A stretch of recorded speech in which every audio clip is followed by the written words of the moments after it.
Hello, everyone. Thanks for attending. We have an amazing panel today. We have an amazing group of attendees today as well. I think over 600 people have signed up to hear the latest in what looks like an ongoing series of discussions about where we are. I think every time we have a discussion, we think maybe this might be, where things settle down. I think as of what's going on right now, we shouldn't be too optimistic about that. I think we still have a lot of ground to cover.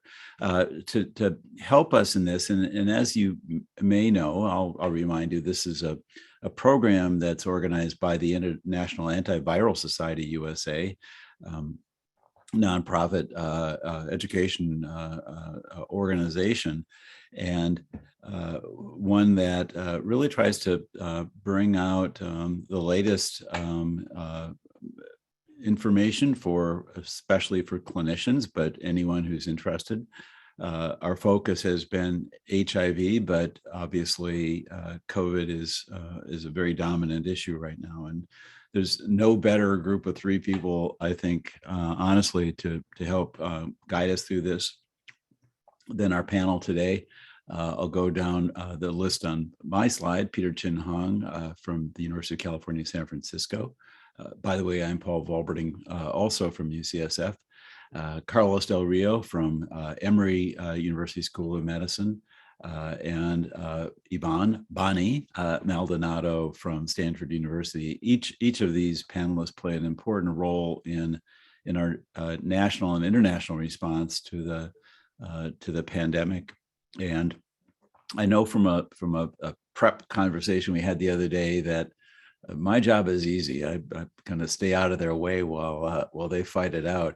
And I think the topics that we're going to try to address guarantee a lively discussion. So I'm gonna jump right in. The format here is just very relaxed. No slides, no presentations. Answering questions, and we'll try to address issues that the audience finds important. Maybe because I know that Bonnie's been up to her elbows in issues around immunization, have her start out with kind of explain the last 24 hours in vaccination for COVID, especially as we start thinking about COVID in children. Bonnie, by the way, is a pediatric infectious disease person, kind of a right place for this discussion. Bonnie, do you want to take a start? Yeah, thank you, Paul, and thanks to everybody for joining today. So the two key things that happened in the last 24 hours, most of you probably know, is that the FDA provided full BLA approval. That is absolute, open approval for the Moderna vaccine, a 2-dose series, 4 weeks apart for people 18 and older. And we spent the whole day today in our CDC ACIP meeting talking about the clinical guidance for that. And so that was unanimously approved by the CDC to go forward as a recommendation. There was an additional discussion there about an overview of all of the data especially from Canada, but from around the world, regarding increasing the interval of dosing of the Moderna vaccine in particular. There's quite a bit of data from around the world. And the data indicate very strongly, as we've all been hearing bits and pieces, but when you pull it all together, the totality of the data really suggests that 8 weeks seems to be an optimal interval between the first and the second dose in providing not only higher titers of neutralizing antibody, but possibly longer lasting effectiveness, which is great for deferring boosters. And thirdly, it also incidentally appeared to reduce the risk of myocarditis in the second dose of the mRNA vaccine. So that is going to be something that will be discussed in more detail by CDC itself and their clinical guidance, which will be coming out in the next week or so. But because it's BLA fully approved, physicians will be able to write the prescriptions themselves, give the vaccines without EUA guidance, meaning they don't have to follow the letter of the EUA. And there will likely, although we're not sure yet, likely be some guidance to be able to give the vaccine between 4 to 8 weeks or so after the first second dose, 4 to 8 weeks after the first dose. So that gives a lot more latitude. There was some more discussion about immunocompromised individuals, but we can talk about that later. Bonnie, before you go on, I know that the question of myocarditis has been especially an issue in young men, vaccine recipients. Is that still the case? And does this extend down into the adolescent group as well? I know that some parents have been reluctant to vaccinate their kids. Yeah, I'll talk about the pediatric component in a bit, but yes, absolutely. If you look at the data, because remember, Moderna BLA is for 18 and older.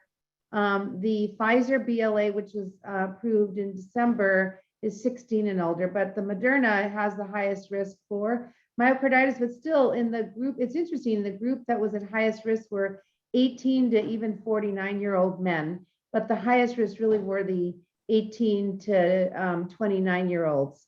And there was a lower level of risk for women in 18 to 29-year-olds, but that risk was about 5 per million doses given, whereas the peak in the 18 to 29-year-olds was something like 60 per million doses. So it's still extremely low, but it's really the highest risk signal that we've seen for myocarditis. Great. Now, the other thing that they talked about was safety. And virtually all of the cases that they've been able to adjudicate have been completely come back to normal. Great, super. Well, let's come back to pediatrics, but let me just toss what you've already opened up, this issue of the full approval to Peter and Carlos. Peter, do you want to comment on what it means to have full approval for the vaccine? Is it going to change how you think about this at all? Yeah, it just means that I think first of all, from a prescriber freedom perspective, as Bonnie is pointing out, that's one issue. But I think most of all, a lot of mandates in schools, et cetera. Of course, this is not under 18 for Moderna, but over 18, they rely or hinge on the idea that there's FDA approval. The third thing is that a lot of people don't realize this, but globally, a lot of countries don't have their own FDA bodies. So they look at the US FDA as a sort of moniker of whether or not something has mustered enough safety data to go for that last step. So it has impact that ripples beyond the United States. Great. Carlos, thoughts on this before we jump into other topics? I think the FDA has a process that works very well, and they're very careful in what they do. I think the EUA was a process that was put in place for an emergency, which is what we're having, and allowed vaccinating millions of people. But I remind to people that many times the difference between the EUA and the BLA wasn't necessarily about safety. It had to do more with manufacturing practices. It had to do with relying on the manufacturing and ensuring that the product you're producing is actually consistently of the same quality and the same efficacy. And those issues is something that the FDA looks at very carefully. And that really is what held, for example, Moderna a little longer than Pfizer in the approval. It was really that being able to assure that they were going to be able to have that manufacturing process, the capabilities. The other thing, as people said, this gives people the opportunity to prescribe outside the EUA, but it also, and we can talk more about some of the things that Bonnie heard about, should I space the dosing, et cetera. I mean, there are things you can do here, but also, the companies now can sell it, and interestingly enough, can advertise it. You cannot advertise something until you have an FDA approval, but now with FDA approval, they can actually advertise it. So don't be surprised if you start seeing advertisings for this, COVID vaccines. Excellent. Bonnie, I thought that the issue with Moderna with the duration from the initial to the second was very interesting. I and probably many others got our second dose as soon as possible, and for most of us, that was about 4 weeks after the first. Are people who are in that spot fully vaccinated? Let's open up that whole question.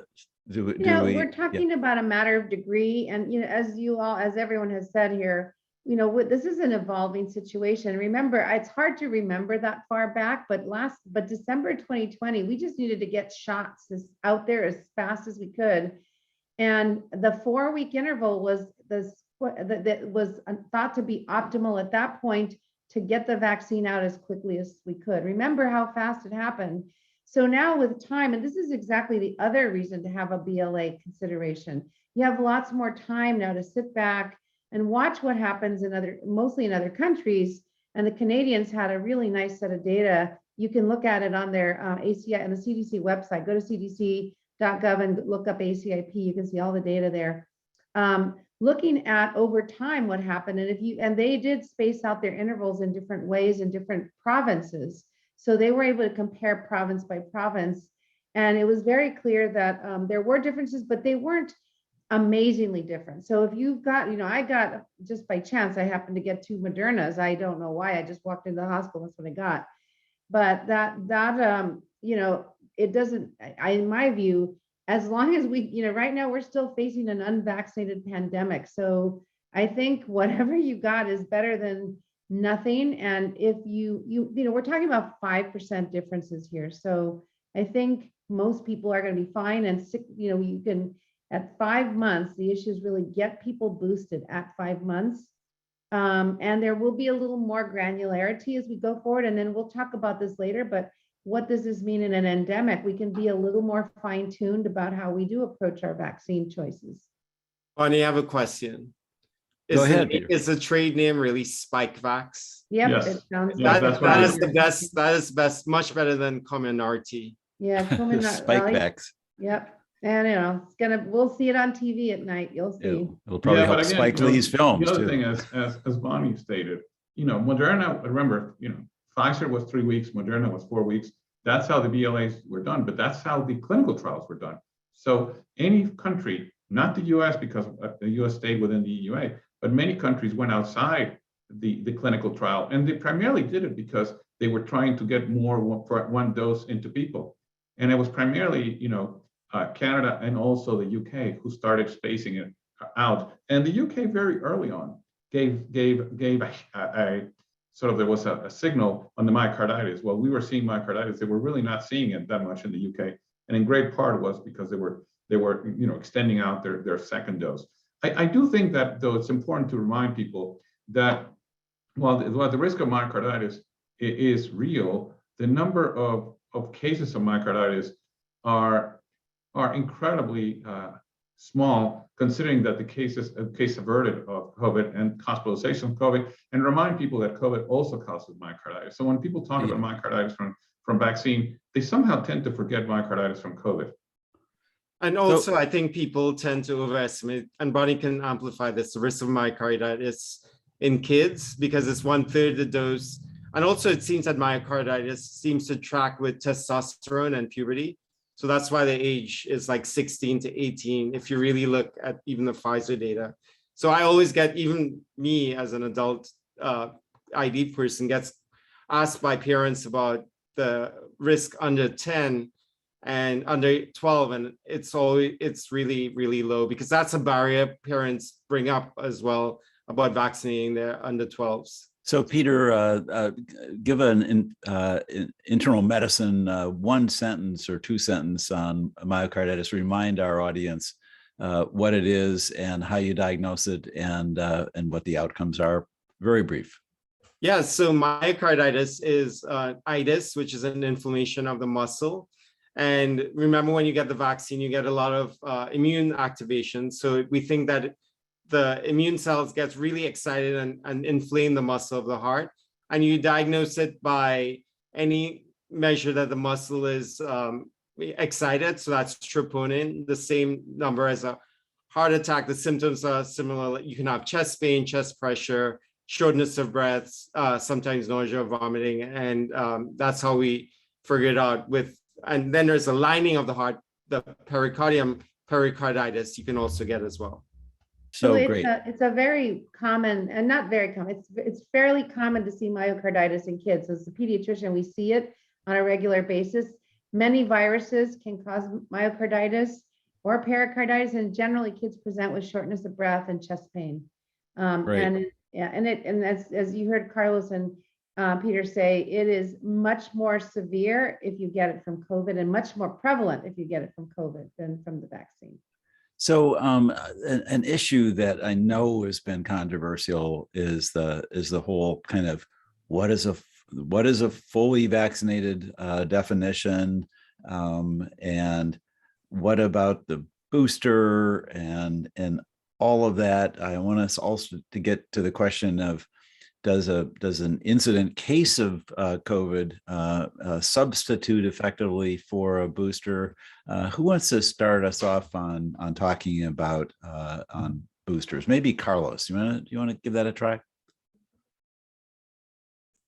Let's start, Paul, by saying that the booster issue is complicated in the sense that we first started by talking about a third dose for immunocompromised patients, and then we said, well, we're also going to add a booster because it really is not. And there's a difference between a third dose and a booster. And now it seems like we're back to, well, really, this is a 3-dose vaccine, at least the mRNA vaccines. So really the booster may not be truly a booster, but may be what you need to complete your vaccination schedule. There's been a lot of, especially with Omicron, there's been a lot of discussion about whether CDC should change the definition, but CDC has walked a very fine line in saying, no, we're not going to change the definition. We're going to leave the definition of fully vaccinated as having received 2 doses of vaccine. But then they added this additional group that says up to date with your immunizations. And if you're up to date in your immunizations is when you're boosted. And that has significance because if you look at the quarantine requirements, if you've been exposed to somebody with COVID and you are up to date in your immunizations, meaning you've been boosted, then you don't need to quarantine. You need to just monitor symptoms. And so there's actually a difference, but you need to wear a mask, et cetera, but you don't need to quarantine. But if you are fully vaccinated or unvaccinated, you still need to quarantine. So in a way, there's a benefit there in getting that booster. And clearly the data shows the benefits of boosting against Omicron.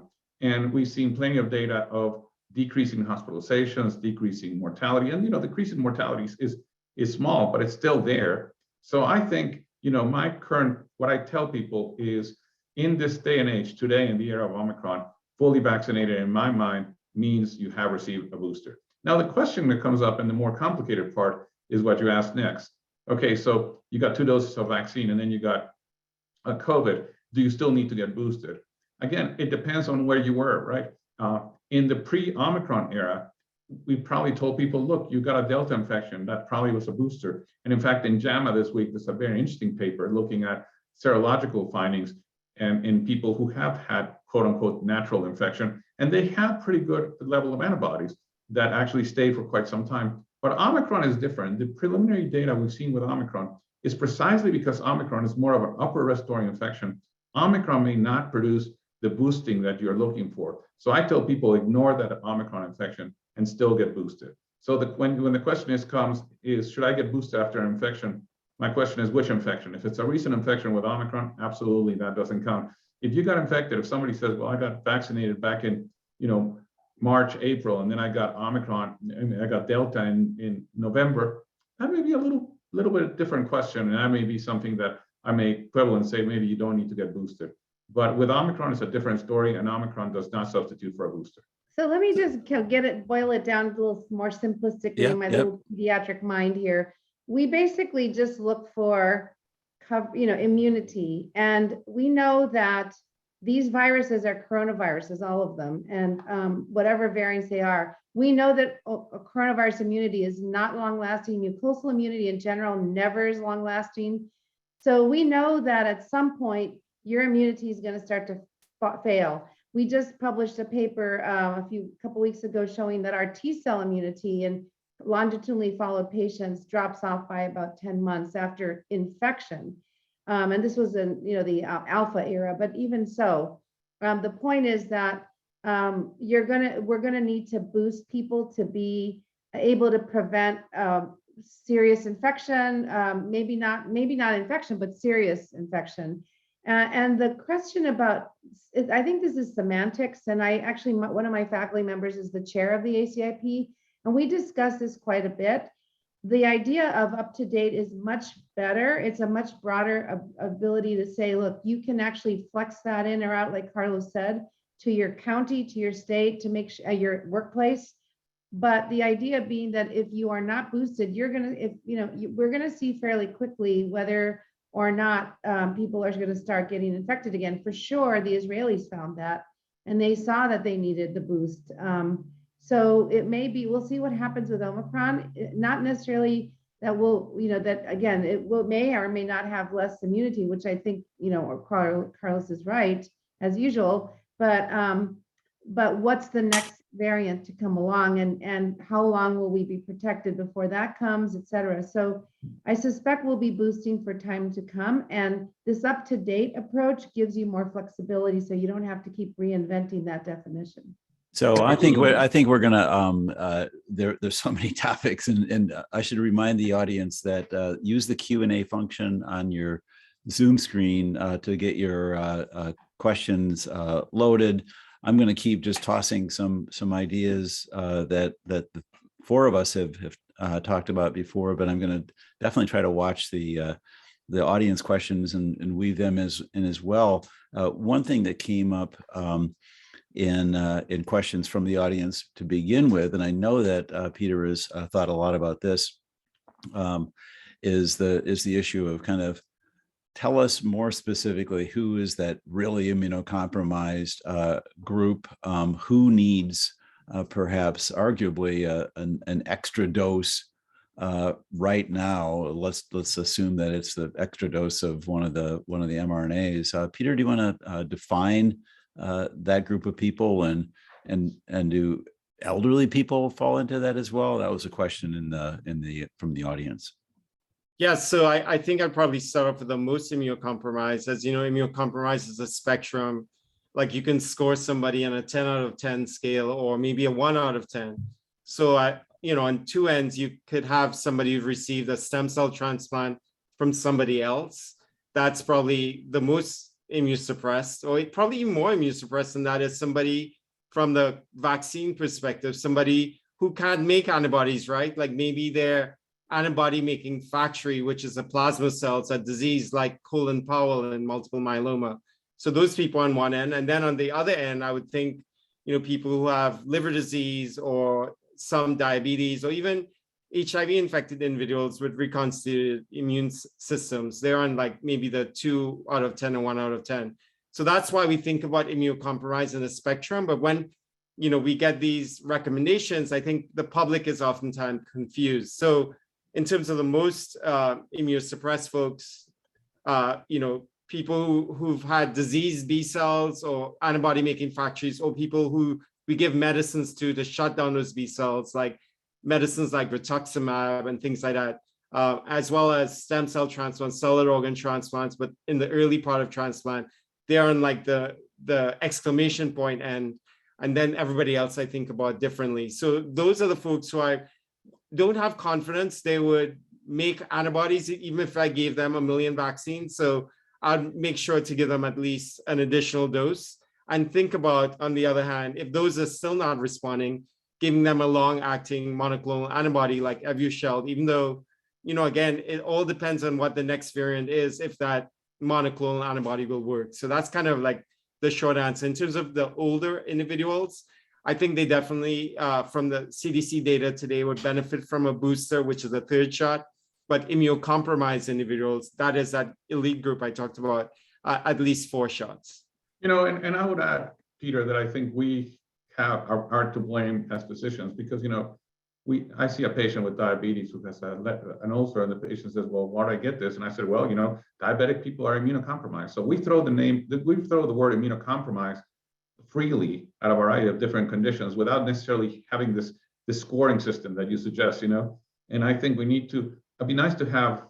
Thinking maybe we need to make a slide that says 1 out of 10 and 10 out of 10 immunocompromised, and put the conditions underneath, because in fact, they are very different. But everybody right now, when says, "Well, we need a 4th dose for an immunocompromised individual," somebody says, "I got diabetes, I'm immunocompromised, I need a 4th dose." And I think that creates a lot of confusion, and that has created confusion in the sense that many people say, pharmacies are denying doses for immunocompromised individuals.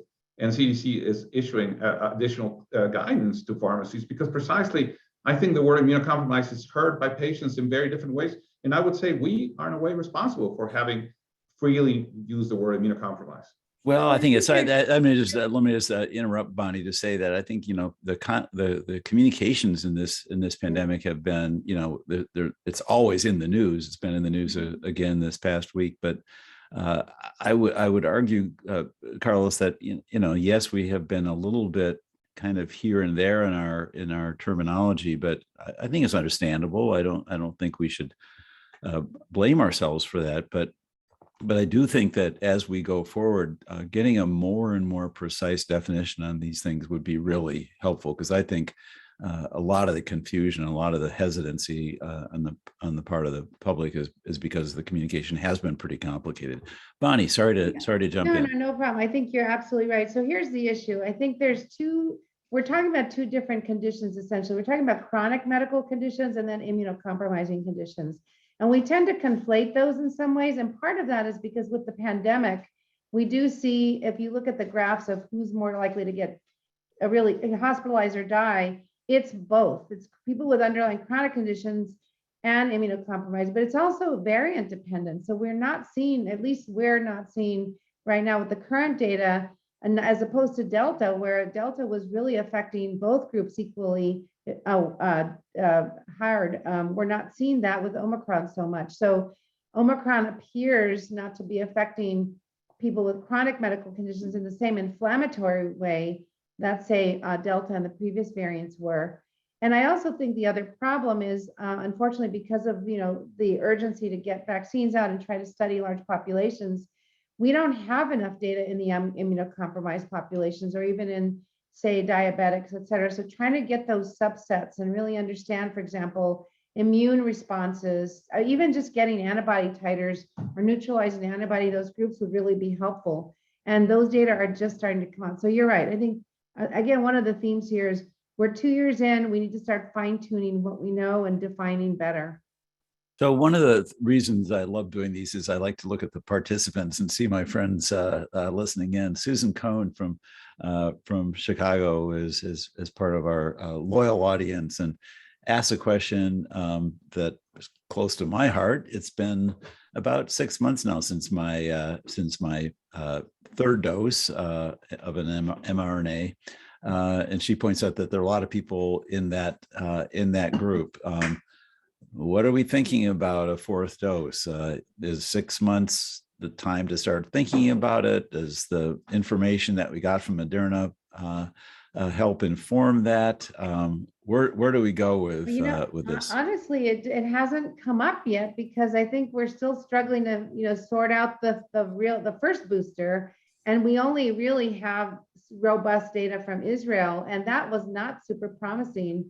Because that, and Peter and Carlos can chime in, but that data demonstrated the fourth booster didn't impact at least effectiveness. So the question is, why not? Is it that you need to wait longer? I mean, are you developing some kind of tolerance? It's not really clear at this point. So, but it is, we are all coming up on that 6 month period. So we're going to have to start addressing that question pretty soon. I think it's confusing. Go ahead, Peter. Sorry. Yeah, I think it's confusing because people have different goalposts. So if you think about the goalposts of infection prevention, which, arguably nobody really started out to solve that problem. You need a booster like all the time because, as Bonnie every 2 months, point out, your antibodies go down, right? So if you look, there was like an Australian model a while ago saying that every 100 days, your antibodies drop by half overall from the vaccine. So that's why the people in Israel probably didn't see a benefit of the fourth dose, because their rubric was, are we preventing infection, which may or may not work with a vaccine that wasn't the antibodies look very different from Omicron. But that if you look at the other metric or goalpost, which is severe disease, hospitalization, death, that is really where the debate is in the US right now. Is 2 doses under 65 okay, because nobody's going to the hospital anyway, and should we save 3 for some other population? And then the last thing I would say, Moderna is combining a flu and and COVID shot, and Bonnie can speak more about that, but maybe in some future universe, some populations like healthcare workers, essential workers would need to prevent infection during periods of surges, so you'll boost them with a flu shot. And to make matters more confusing, both Pfizer and Moderna have started clinical trials with an Omicron-specific vaccine, and they're doing at least the Moderna one is, and the Pfizer one, I think it's a pretty complicated design in which you can either, get boosted after you as a fourth booster, get boosted as a third booster, get all your vaccines. I mean, I think we're going to answer a lot of those questions, but some people say, should we wait for a more a specific booster to take? I think the issue is, and we need to remind this to people, is that we still don't know what the correlates of protection are specifically. So part of the issue is not really knowing this is a level of neutralizing antibodies that is protective, and what is that, and how do we have, because to me, it's one of the most important things we need clinically is actually that correlate of protection that we can say. To me, finding a correlate of protection, a laboratory correlate of protection, is equivalent to having found the viral load as a correlate of efficacy for antiretrovirals. Until we're there, we are just putzing around with moving goalposts because we're asking different things from vaccines. Yeah, so we have a couple of, absolutely, I agree that we a year ago we asked at ACIP, please, to the companies, can you please take your cohorts and try to determine not just surrogate markers, but correlates of immunity. We have a number of cohorts now. In fact, I'm working with Charlie Craik at UCSF, Paul, you know him well, and Scott Boyd here at Stanford. We have a cohort of patients that we followed since July of 2020, and we've been getting serial blood to look at incident infection, and now we're actually asking for breakthrough infection. We've got the T cells, we've got other cells, and we've got serology, and we're going to ask them, can you actually help us figure out what are real correlates? Like what antibody titer is protective? But it is incredibly difficult for any vaccine. I mean, you rarely have a true immune correlate of protection for any vaccine because they're very hard to really study. You need to do prospective studies, but we have those data in a lot of cohorts around the country. So all great issues. I've got three topics that I want to try to get to, and I think we definitely want to hear about them. Merv Silverman says, "What about post-pandemic? How are we going to know when it's time to get back to normal?" People want to know about treatment, Paxlovid, and kind of practical issues there. And we definitely want to get back to Bonnie and the pediatrics. I think Bonnie will put that off for a second. And just talk a little bit about treatment, and maybe Peter, do you want to start that off and talk about where we are with managing symptomatic people? What do we do about this whole 10-day versus 5 days? When do you go back to work? I know this is going to get us into the antigen test questions, so that could easily take the rest of our time, but try to get us started. So you get infected, and right now, we can talk about the diagnostic test use, but say it's a test, you're positive, you wait in isolation for at least 5 days with symptom. Day 1, 0 of the first day of symptoms, day 0, and then 5 days after that. Then you can test, in California, at least, some of the places you don't have to test. You can move around with a mask for the other 5 days. But in California, you test at day 5. If you're positive, you continue to stay in isolation. But you don't have to wait till day 10. Like I tell people, you can if you have a lot of tests, you can test it day 6, day 7 until you're negative, and then even saving 2 or 3 days off of isolation is good enough for a lot of people. So the problem is when people get positive, coming back to the treatment options, and we can go in there, they don't tell anybody except themselves or their family, maybe their work. But I think it's important for people when they're doing their home testing to contact their healthcare professional so that you'll know what you're eligible for, because time is money.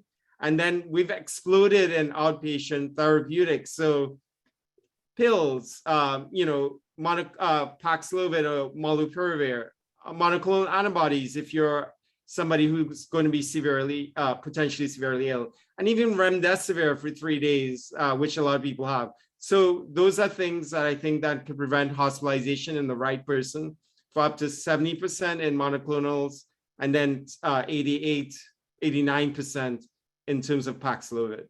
So one of the issues that I'm a little bit, Carlos, let me just keep going for a second here, because I want to get to another topic too that has popped up, is that now that more and more of us are doing home tests, what is the value of reports to the public health authorities of new cases, which is becoming not able to be tracked, and how does home testing affect this diagnosis and access to treatment? So let's get to that briefly. Then I'll get back to Carlos. Okay, go ahead, Bonnie. So talking about surveillance, I mean, it's something that I learned when I was at CDC, and I'm teaching that course right now to the graduate students here. Surveillance tools. Remember, we started off trying to track cases. The CDC dumped the case reporting for a while because of reasons even before rapid antigens. It's very hard to do that. The endpoint really was something that is a little easier to track, which is hospitalizations and deaths. So I think with rapid antigens, I think we may be heading to a model that will be county-based or will be employer-based. I've already talked to a number of very large tech employers here in Silicon Valley, and even here at our own hospital, we are asking people when they get a rapid test if they're symptomatic at home. We're not encouraging them to do PCRs anymore. We're encouraging rapid testing, because in a high frequency environment, the pre-test probability is going to be high that a positive test is real, especially if you're symptomatic. So just reporting that, maybe taking a picture, sending that in. So employers are going to have to start tracking on their own. I think maybe they're going to have to be reporting to counties, but I think it's going to break down to county-based surveillance and then linking into networks with CDC, for example. But we don't really know where that's headed. I do think that opening up to rapid is a much more efficient way of opening up the economy and opening up ability to go back to work, because we can't be hampered by inability to find tests.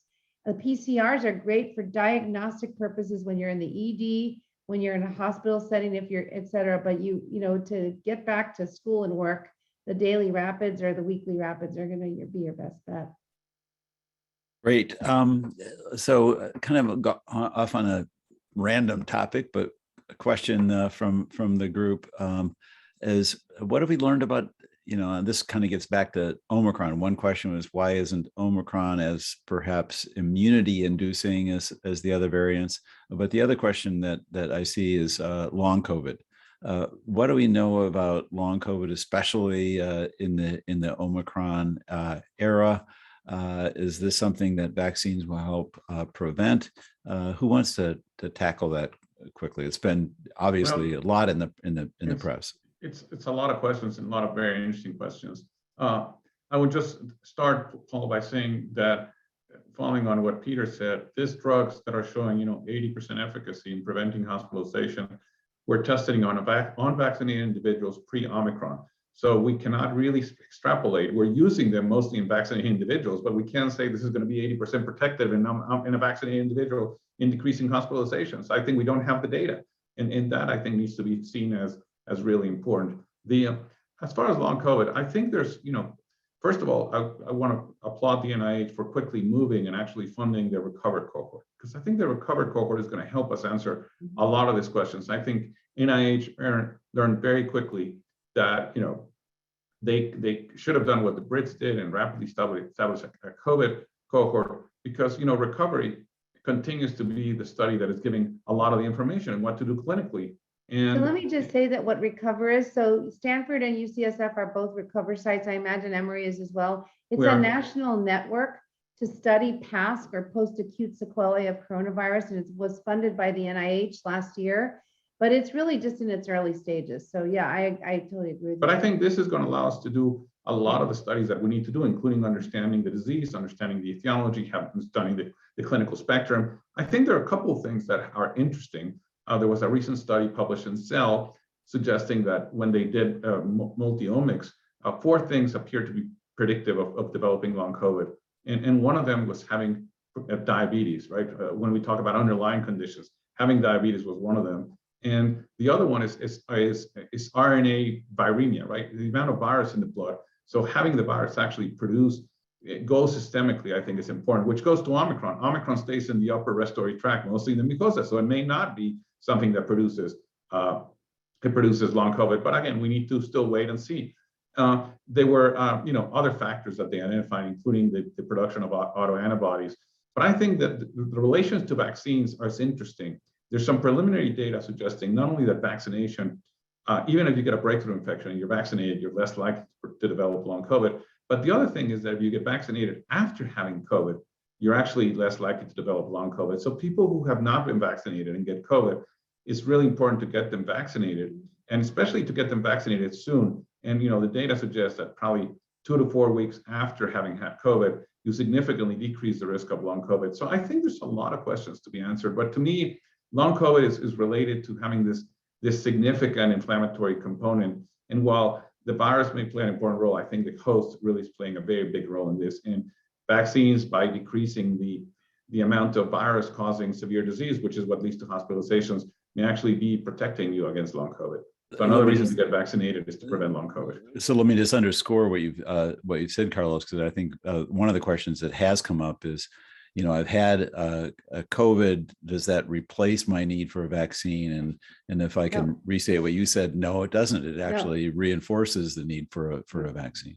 In fact, the data that have been published so far have demonstrated that there was a CDC study that demonstrated people who had COVID actually had better antibody titers, but people who had COVID plus vaccine had the best titers. And the other thing to consider, because this is a misinformation type situation, people who had COVID had better titers if they survived and they didn't go to the hospital. So you have to get through the natural immunity impact. You have to get through the natural disease before you get the natural immunity. I want to go back really quickly because Carlos, you would know as well, and Peter, but the IDSA the Infectious Disease Society of America has a really nice little algorithm for how to do treatment prioritization, and alluding back to what Peter said.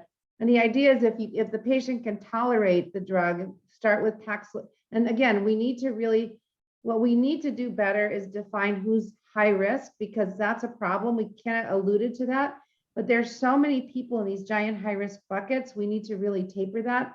And the study in Cell, some of those were Stanford and UCSF investigators also, came up with this algorithm of 4 different omic areas. Now we need to tailor that down better so we can actually identify, like we did with HIV back in the day.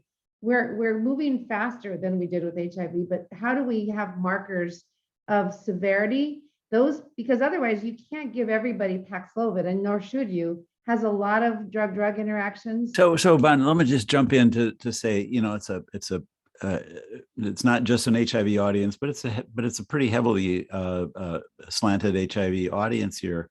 We're used to drug-drug interactions, but can you kind of mention a little bit more about Paxlovid in the drug interactions? Because some people might not have encountered some of these before. Yeah, so that's great. So Paxlovid is a combination of an antiviral. It's RDRP as an inhibitor of the virus, but it also has ritonavir boosting in it. So the ritonavir is really the primary drug that we need to be concerned about. I think if people are used to using protease inhibitors, we're back to square one here from the HIV days with that drug. Now, granted, most people will not have that problem, but that is something to be considering. And so that's an issue with Paxlovid.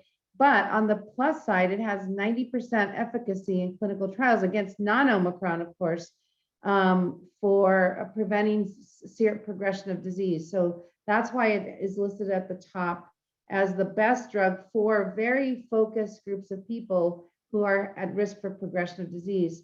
And then the next drug would be the monoclones, right? So then we're talking about, the monoclones are gone now, so we don't have those. No, you have one. You have sotrovimab, which right. is really I was going to say, so Eli Lilly and Regeneron are gone, but we have sotrovimab, which is in very short supply. That's a Glaxovir product, and it's but they're a smaller group putting that together, and Vera is here in the California area. So getting a hold of sotrovimab is going to be very difficult. The next drug would be, or next treatment, if you can't use either of those two or you can't get access to them, is the expanded use authorization for remdesivir for outpatients. Now remember, remdesivir is a 3-hour infusion for 3 days. It's an infusion that you need to give over a period of time, and you may not have the facilities to do that either. And then the last one would be molnupiravir, which is another antiviral, does not have a combination. So it's just molnupiravir, very low adverse effects, if any, but only 30% efficacy in preventing progression. So Paxlovid, sotrovimab, remdesivir, and then molnupiravir are the 4 drugs we have. But that, and maybe the other 2 could point out, but we just heard today that the UK is going back to the drawing board and looking at repurposing old drugs. I mean, I know we've all been trying to do that, but we're still at that stage where we don't have great therapeutics for people, especially on the outpatient side. So thanks, Bonnie. Let me toss this to Peter and say one of the other questions that's come up is alternative routes of administration for remdesivir. People have been talking about that, intranasal, other approaches. Thoughts from what you've heard, Peter? Yeah, so I mean, a lot of people have some enthusiasm for developing a mucosal vaccine because, again, like we talked about, you'd be giving everybody boosters till you're blue in the face because your antibodies will drop, which is the first line of defense, but your T cells and B cells inside will kick the enemy out of your body, keep that viral load down, we think, in your bloodstream, and prevent you from getting sick. So that's why these people are looking at these alternative vaccines for being used, whether or not, so that's one strategy. The other strategy is giving a universal vaccine. But in terms of therapeutics and alternative uses of these drugs, I think remdesivir was an interesting one in which let's try to make this previously inpatient drug outpatient, but it ends up being, kind of a beer to give. And we at UCSF hasn't given 1 dose yet, even though everybody's activated, because you have to get the three chairs for the patient, 3 sequence, separate days, and a 3-hour infusion each time. And Health at Home can do it, but everybody's home sick with COVID. So just to add to that, we worked with Gilead early on. It feels like years ago, it was just in 2020 to try to help them figure out how to, obviously you can't give an oral preparation. It just doesn't, it can't be given. It's not bioavailable, but they were trying to develop a nasal route. It also was not working out. I don't know the latest this year, but as of last year, that really hadn't gone very far, but they had been trying to administer it by a nasal route as well. So one of the other thing about remdesivir, which I think to me is fascinating, you look at the Gottlieb study of outpatient therapy, while there was, yes, this great, decrease in hospitalizations, there was no difference in virological outcomes. So it's an antiviral that doesn't act by decreasing virus. I don't know how it acts. I think we still need to understand the mechanism of action, but clearly to me, as somebody who does infectious disease, to think that I have an antiviral who doesn't impact viral load, to me is just fascinating. Well, there have been a lot of challenges to following viral load. I think it's not as simple as it was with HIV. But Carlos, a question that I love our audience here again. We have a participant from Argentina who asks about the Sputnik vaccine that's in common use in South America. You want to comment on that and maybe more broadly to some of these other issues? This is a big issue because the Russians in Gamaleya distributed a lot of Sputnik in many regions of the world, including Latin America and Mexico, Argentina, many countries in Latin America, also in Africa, have used this drug. When the U.S. said foreign visitors coming to this country need to be vaccinated, Sputnik is not included in that list, and it's not included in that list because it has not been presented to the WHO for EUL, and therefore the problem with Sputnik lies squarely with Gamaleya and the Russians. They need to present the vaccine to WHO. The moment they get WHO authorization, then people that have received the vaccine need to can then use it to travel to the US and to Europe and to many other countries. I I don't know the specifics of why the Gamelia has not presented their data to the WHO, but it's really a disservice to the millions that have been vaccinated with that vaccine, which, by the way, if you look at the Lancet paper, is really a pretty good vaccine. It's a really interesting vaccine. It's a pretty good vaccine. So to me, it makes no sense that they haven't done the appropriate process to get the vaccine approved. I wonder if the current international tensions are at all involved, Carlos. Let's not go there with this conversation. The Russians, we're beat out only by the Russians in the number of people who are unvaccinated. So that may say something also about the confidence there. And I want to talk about the vaccine hesitancy if we possibly have time. I want to definitely get back to Merv Silverman's question about what's the other end of this. Are we kind of this whole issue of pandemic to endemic situations, when getting back to normal? I think everyone is desperate. But before that, because I know that there has been a lot of talk, Bonnie, about pediatric vaccines. Can you, you could go for an hour, I know, but could you give us a short summary of where we stand exactly with pediatric vaccine? Thumbnail. So right now we have a Pfizer. So I'll stick to Pfizer. Moderna is trying to get their vaccine approved. There are some issues. We don't know what they are. We suspect there's some myocarditis signals, but we don't know for sure. The FDA that we've spoken to hasn't said, and but we do think it's going to move ahead. And there are some trials for Moderna that look like they're going to be promising by maybe March or April. But Pfizer right now is has been approved for some time now for 12 to 15-year-olds for 12 and above at 30 micrograms per dose for 2 doses, 21 days apart. The 5 to 11-year-olds, we published that paper in November. 10 micrograms, 2 doses per dose, 2 doses, 21 days apart. Very safe, 90% efficacy, still pretty good real world effectiveness as well. We're in the middle of the under 5 trials, the 6 to 23-month-olds and the 2 to 4-year-olds. Those trials used a very high bar for non-inferiority. It was an immunobridging study. And unfortunately for the 6 to 23-year-olds met non-inferiority, the 2 to 4-year-olds did not, but they used the FDA imposed a very high non-inferiority outcome measure of 1.0 GMR, geometric mean ratio.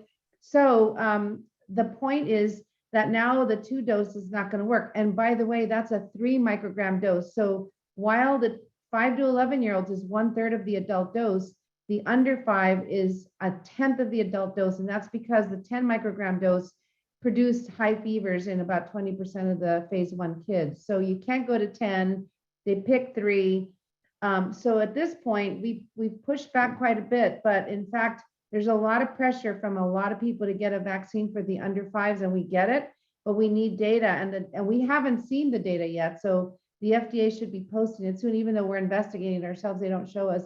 So we don't know how close the antibody data were for the 2 to 4-year-olds, but it's likely that it wasn't terrible.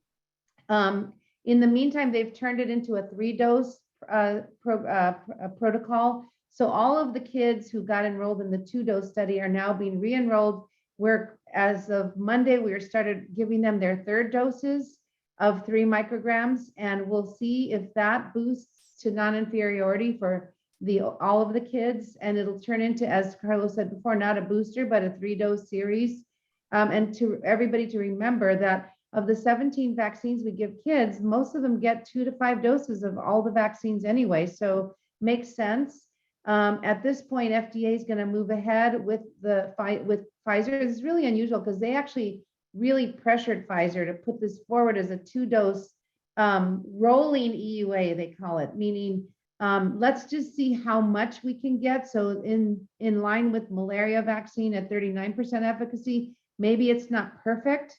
Maybe the antibody levels are reasonable for a good proportion of the kids, but at least let's live with something that we can get into kids now, given that we will probably be done with the 3rd dose studies by March or April. So let's put a bookmark on that, Bonnie, for the next discussion like this that we have, because I suspect there's going to be a lot of movement in the pediatric vaccine world. And obviously, one of the issues that everyone is worried about is kids in schools and masks and stuff. Before we do that, I do want to get to the question that Silverman raised, which is kind of, is it time to think about getting back to normal? And I think I've seen news even today. So Carlos and Peter, Paul, Carlos, go ahead. I live in Georgia, and we're back to normal, right? I mean, many parts of the country have decided, politicians and many others have decided that it's time to return to normal and everything is open. But I do go back to the pediatrics. I think in order for the economy and other things to open normally, we have to stabilize schools. And stabilizing schools is, I think, very important. And so far, as you know, so for example, it's going to be really important to stop asymptomatic testing in schools, because sending kids home then is disrupting. People have to stay home, and people have to then not go to work, and creates a lot of, so there's nothing normal about having your kids' education being interrupted because they're being sent home. So I think, you know, part of this route to quote unquote normal requires unwinding a lot of the things that we put in place. And I think one of the things that we probably are unwinding first is asymptomatic testing. I think that's an important one. And then we start thinking about other things that need to be unwind. But I think, you know, the idea of normal is very, you know, very artificial, right? Because there's still a global pandemic. And we cannot say, well, you know, it's normal in my bubble, but I don't care about the rest of the world. That gets us in trouble every single time. We don't care about the rest of the world, but then Delta surges in India. We don't care, but then Omicron surges in South Africa, and I can go on and on. So the reality is we need a global approach to this pandemic. And the answer is the global pandemic has not ended. And we need to address, part of the return to normal requires leadership to address the global pandemic and really thinking, how do we get the millions, billions still unvaccinated, globally vaccinated? And that, to me, when people say, I want to return to normal, well, write to your congressman, write to whoever's necessary and say, we really need to have a program that truly vaccinates the world and stop this process that we are donating vaccines, that we're giving charity and not really having a program to truly vaccinate people. I mean, with smallpox eradication, we truly had a program that led to their smallpox eradication. We are not doing that, and we have not done that, and I think it's time to do it. Yeah, I think we've seen the problems in trying to make it up as we live with a still expanding pandemic, and not to let people off the hook, but it has been pretty ragged in terms of planning and communications. But you know, we're almost out of our time. I want to come back at some of our next discussions to masking, especially masking in young kids, the whole issue of school. But I'm going to close maybe with one quick question to Peter, and this comes from the audience. What about a person who's kind of at home, has been antigen positive, is still antigen positive at 10 days? Let's say a healthcare worker. Can that person safely go back to work? Do we know that that person is not going to transmit this virus? No. Yeah, so I think my approach is that don't test the day 10 if you're not immunocompromised. Don't test, don't tell. No, don't test at all. I mean, because I don't know what that positive antigen means. And I think if you're trying to use testing to get out of isolation earlier, that's fair. But don't use testing to determine transmissibility after day 10, unless you're immune compromised. And then maybe you can talk to a healthcare professional. So this has, we have a couple minutes left, but I think we want to kind of catch our breath and admit that we've just scratched the surface. I've never seen as lively an audience in terms of questions. I don't know if the other panelists have been able to kind of try to follow that stream. It's been all over the place. I've tried to pick a few questions that are broader, especially from people I know and love. But I think what we've heard today is that while you think we've been through it all, there's still so many questions that are really important, ones that are still open. So we'll definitely come back to this. Go ahead, Carlos. Yeah. And Paul, the problem is, I remind people, it reminds me of the anecdote when Einstein used to teach at Princeton, and a student asked him, said, professor, every year in the exam, you ask the same questions. And he says, yeah, the questions are the same, but the answers are different. I mean, And that's the certainly questions what are it the feels same, but like. the doesn't answers it? Yeah. change. And I think that's part of the problem, right? Doesn't that feel, it's Well, absolutely I'm gonna true. put in a Phyllis. Yep. plug. Go for ahead, us. Bunny. I want to put in a plug for us to encourage training more infectious disease people and more epidemiologists, because we're not out of jobs yet, and we need more people to focus on this area. And These maybe some of areas. us will come back from retirement and retrain. Well, thank you. Thank you. So Bonnie, Carlos, and Peter, as always, it's just amazing what you bring to this. And I'm sure the audience will agree. We've already talked the possibility of doing this again. I've certainly volunteered, and I think the others have as well. Maybe at some point we'll do this in person. We'll show us on stage before a live audience. I want to thank the leaders and staff of the IAS-USA. It's been great. And here is how to keep in touch with other things the organization is doing. And again, thanks to the audience for your participation. You've been spectacular. So thank you very much. Thanks.